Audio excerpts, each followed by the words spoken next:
Yes, Kenya. Tamu sana, yes. Confusion and drama continues at IEBC.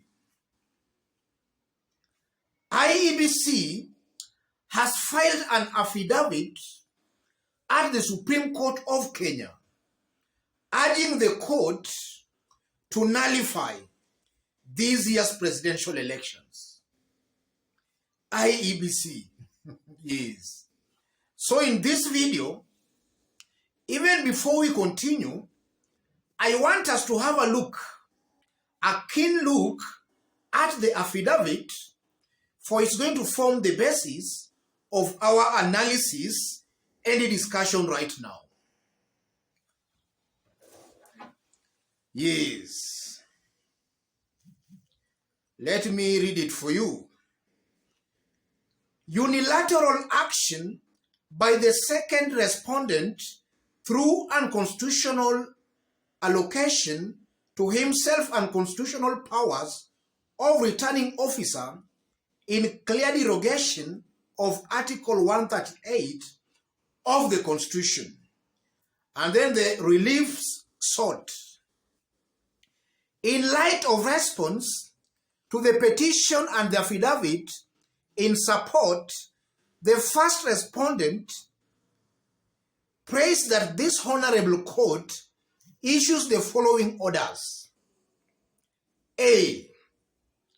An order for the scrutiny and forensic audit of all systems, technology, servers, databases, technology security, firewalls, and access controls, and the website portal used by the Commission in the presidential elections.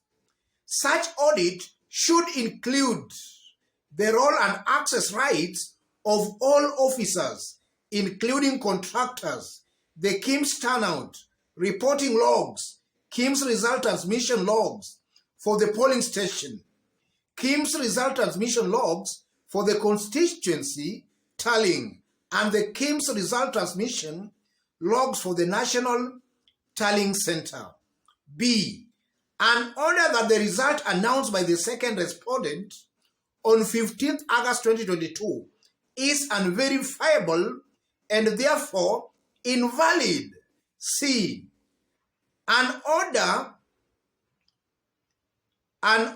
consequence to the grant of order B above, compelling the first respondent to develop, publish, and lay before this honorable court comprehensive administrative procedure and protocols for the management of the presidential elections. D.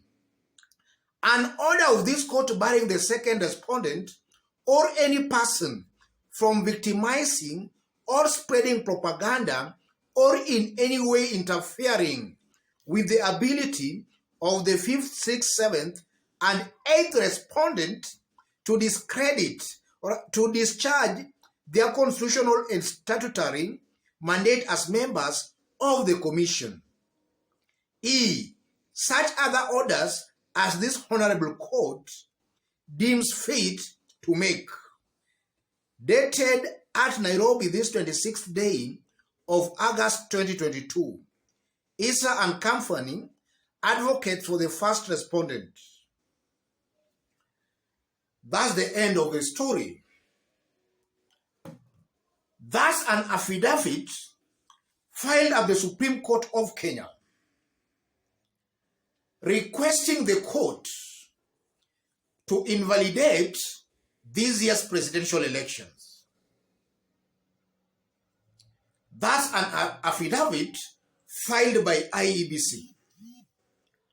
And if you look at the case as it is, the first respondent, according to Raila Odinga's petition, the first respondent is IEBC.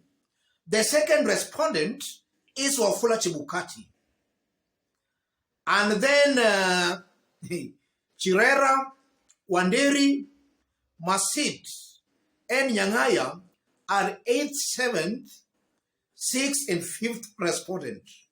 So it's clear Chirera, Masit, Wanderi, and Nyang'aya have filed that affidavit on behalf of IEBC as a commission.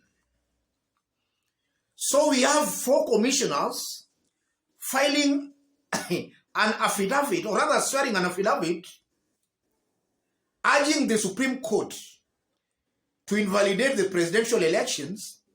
And then we have 3 commissioners, led by Wafula Chebukati, urging the court, yes, to uphold Chebukati's declaration. So the question begs, what constitutes IEBC as a commission? And why do you think IEBC as a commission has 7 commissioners? Because I strongly believe there is a reason why the framers of the Constitution deliberately made it that there has to be 7 commissioners. And the reason is simple. If they can't have a unanimous decision, then they have to take a decision through voting, which automatically the winning side will emerge. And that becomes the position of IEBC. And in 2017, Court of Appeal also made somehow a similar ruling that IEBC is not about the chairman. In a situation where they can't have a unanimous decision, they have to do it through voting, with the majority will be the position of the commission. So as it is, it's clear, ladies and gentlemen, that the 4 commissioners, I strongly believe that the decision they make, that's the position of IEBC. And already they are urging the court to invalidate this year's presidential elections because it was not done as per the law. Let's have a look at 2017 Court of Appeal ruling a bit, just a bit of it, for us to get more information into the issue. In 2017, this was the ruling by the appeals court. It's just a bit of it, to suggest that there is some law that empowers the chairperson of the IEBC as an individual to alone correct, vary, confirm, alter, modify, or adjust the results electronically transmitted to the National Tallying Center from the Constituency Tallying Center is to donate an illegitimate power. Such a suggestion would introduce opaqueness and arbitrariness to the electoral process, the very mischief the Constitution seeks to remedy. Read the ruling in part. That's just a bit of the 2017 ruling, Maina Kiai case.